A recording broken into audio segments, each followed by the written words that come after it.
Hello everyone, welcome back to RX Prodigy. In this video, we are going to study the transport process across the plasma membrane. In our previous videos, we have studied the structure of plasma membrane. So in this video, we will study the function of plasma membrane, how the transportation of various molecules or solvents occurs throughout the plasma membrane that we are going to study in this video. So let's start the session. So the plasma membrane is the cell selective barrier. We know that the plasma membrane is composed of phospholipid bilayer, correct? So the plasma membrane, it is composed of phospholipid bilayer. That means the lipid molecule, it is made up of hydrophobic tail and hydrophilic head, correct?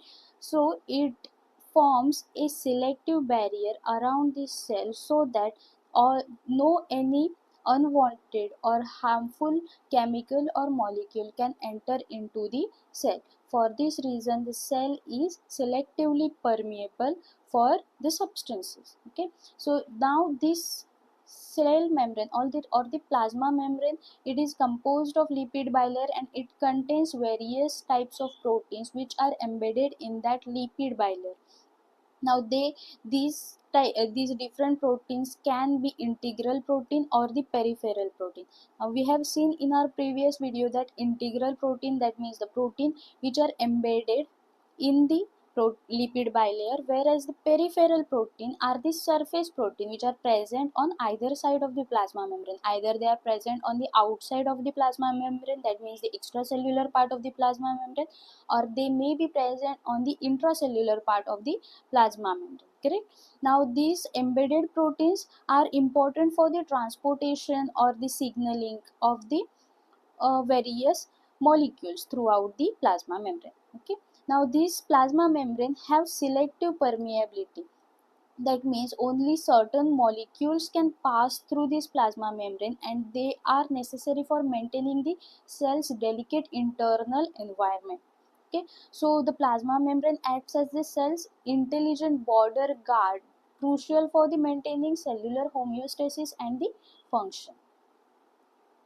Now we'll see the types of transport process. There are three main types of transport process. First is the passive transport, then active transport, and the bulk transport. Okay, passive transport doesn't require energy for transportation, whereas active transport requires energy, and that energy will be provided in the form of ATP. Okay, bulk transport is the vesicular transport.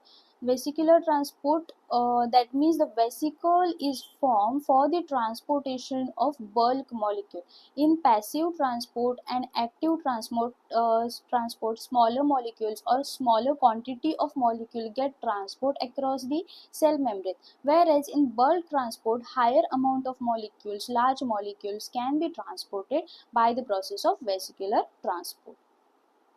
Okay, so we'll see all these types one by one. First is the passive transport. The passive transport doesn't require energy, so it is the energy free movement.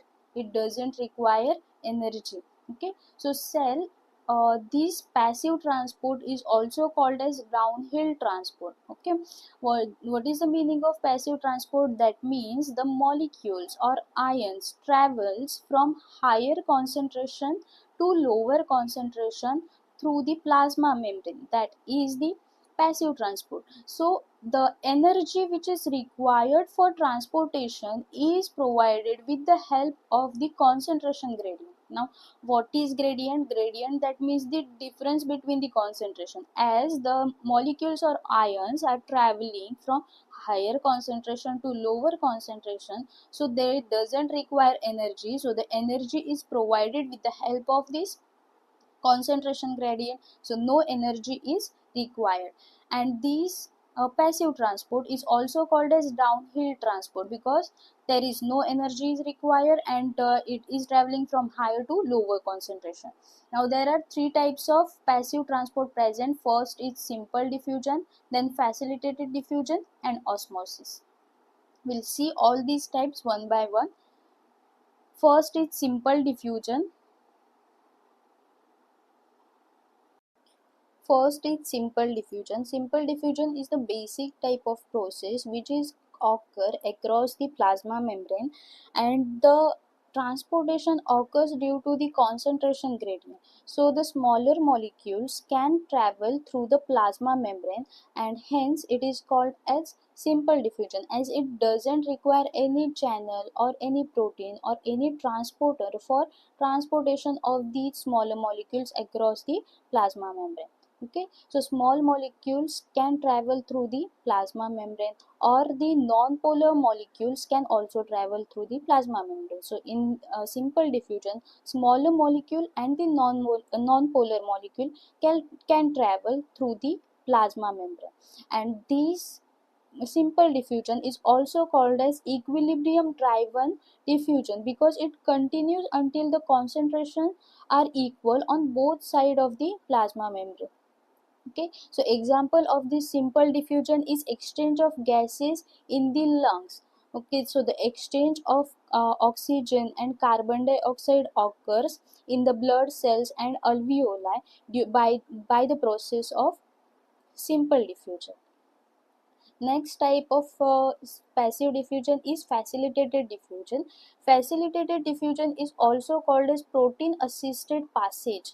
That means in facilitated diffusion, proteins are required for the transportation of molecules. Again, we have seen that passive diffusion doesn't require energy, and it travels, molecules travels from higher concentration to lower concentration, correct? So here also, in case of facilitated diffusion, molecules travels from higher concentration to lower concentration, but this requires the protein or the channel for the transportation. Okay, so there here we have mentioned the specialized doorway is required for transportation of molecules and ions, and in this case two large or two polar can cross the plasma membrane with the help of the specialized doorway, which are also called as protein, and these proteins are of two types: carrier protein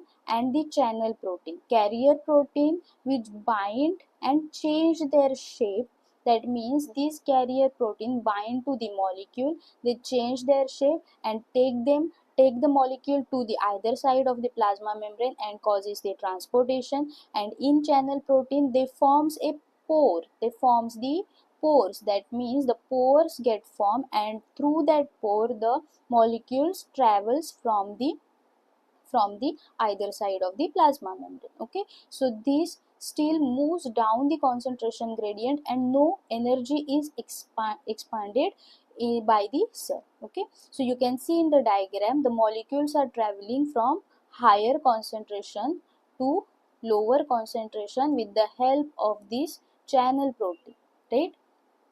And the channel protein has formed a pore for the transportation of molecules. So here you can see the example of channel protein is the GLUT4 transporter. GLUT4 transporters are present on the muscle cells, and they are necessary for transportation of glucose molecule inside the muscle cell, so that the glucose molecule gets stored in the muscle cells and the concentration of glucose in the blood get reduced. Next type of passive diffusion is the osmosis. Osmosis, in the simple diffusion and facilitated diffusion, we have seen that molecules or ions travels through the plasma membrane, correct? So in osmosis, the water molecules get travel. In facilitated diffusion and simple diffusion, solid particles get traveled. In the osmosis, solvent molecules travels through the plasma membrane, so it is called as osmosis.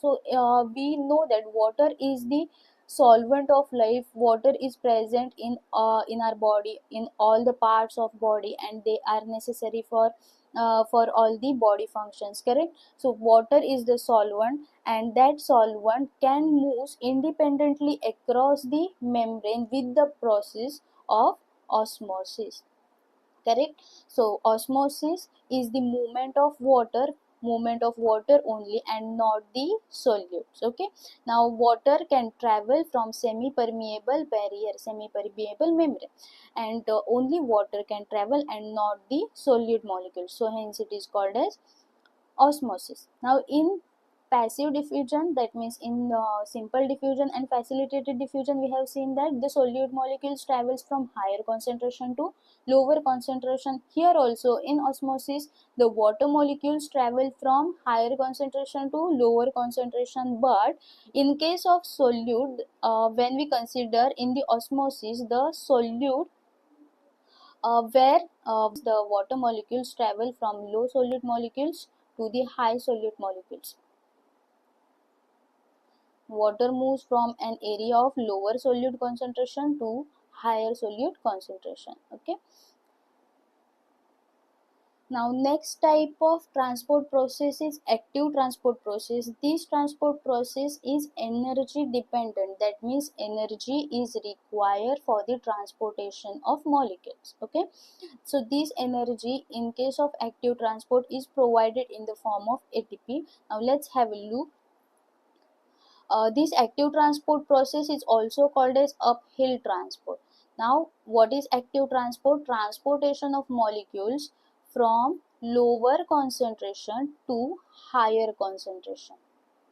Okay, so as the molecules are traveling from lower to higher concentration, so they requires energy. In case of passive diffusion, there was no any energy needed. Why? Because the molecules were traveling from higher concentration to lower concentration, but in case of active transport, energy is needed as there is as it is opposite to concentration gradient. Correct. So this energy which is required for transportation is provided in the form of ATP. When ATP get hydrolyzed into ADP, the energy is formed and that energy is utilized for the transportation process. Okay, now why is it called uphill transport? See, in passive transport is called as downhill transport, and in active transport it is called as uphill transport. Suppose when a person is climbing from the lower side of the hill to the top of the hill, he requires higher energy, correct? But when it is getting down from the hill, he requires lower energy. Same way in active transport, when the molecules are traveling from lower concentration to higher concentration, they require higher energy, so it is called as uphill transport. And in case of passive transport, the molecules are traveling from higher concentration to lower concentration, so they doesn't require energy, correct? So it is called as passive transport, it is called as downhill transport. Okay, now this active transport utilizes specific transport proteins, and these transport proteins are called as pumps. Okay, so example of this active transport, we can consider sodium potassium pump, or we can consider H plus K plus ATPase. These are different pumps present in our body. Okay, next type of transport is bulk transport. This bulk transport, that means the bulk molecules or large molecules, very large quantity of molecules, particles can transport by this process, hence called as bulk transport. Okay, now there are two types of bulk transport: endocytosis and exocytosis. Endocytosis and exocytosis. Okay, now what is endocytosis? Endocytosis means engulfment, eating of the molecules. Okay, now you can see in the diagram, suppose this is a molecule or larger particle which need to be enter into the cell, the endocytosis occur. Okay, endocytosis, that means engulfment. The cell, the plasma membrane takes a shape of that particular particle and it forms a vesicle around that particle. So this vesicle get formed around that particle, and then that particle enter into the cell. You can see it entered into the cytoplasm. So this type of transport is called as endocytosis. That means the engulfment of substances by forming a vesicle from its plasma membrane. Okay. Now in exocytosis means the particles or any neurotransmitter or chemical which need to be exposed out of the cell. Okay, so suppose this is the neurotransmitter present inside the cell, which is enclosed in a vesicle, and that vesicle further get fused with the plasma membrane, so that the exocytosis of that particular chemical or neurotransmitter occur. That means the neurotransmitter can exposed or exocytosed out of the plasma membrane. So the vesicles carrying substances get fused with the plasma membrane, releasing their content outside the cell, that is exocytosis. And in endocytosis, the particles enter inside the cell. Okay, now there are two types of